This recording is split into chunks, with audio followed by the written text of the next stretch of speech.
कामाख्यै विद्महे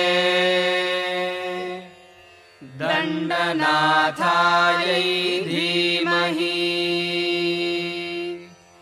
तन्नो ऋग्भिः प्रचोदयात्।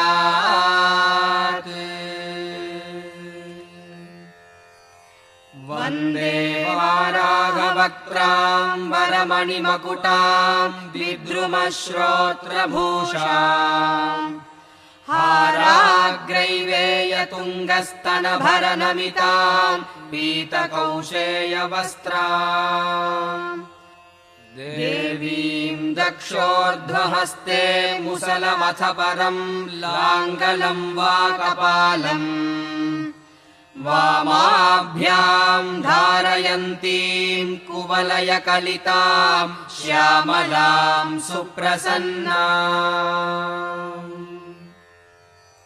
ऐं ग्लौं ऐं नमो भगवति वार्ताळि वार्ताळि वाराहि वाराहि वराहमुखि वराहमुखि अन्धे अन्धिनि नमः रुन्धे रुन्धिनि नमः जम्भे जम्भिनि नमः मोहे मोहिनि नमः स्तम्भे स्तम्भिनि नमः सर्वदुष्टप्रदुष्टानां सर्वेषां सर्ववाक्चित्तचक्षुर्मुखगतिजिह्वा स्तम्भनं कुरु कुरु शीघ्रं वश्यं कुरु कुरु।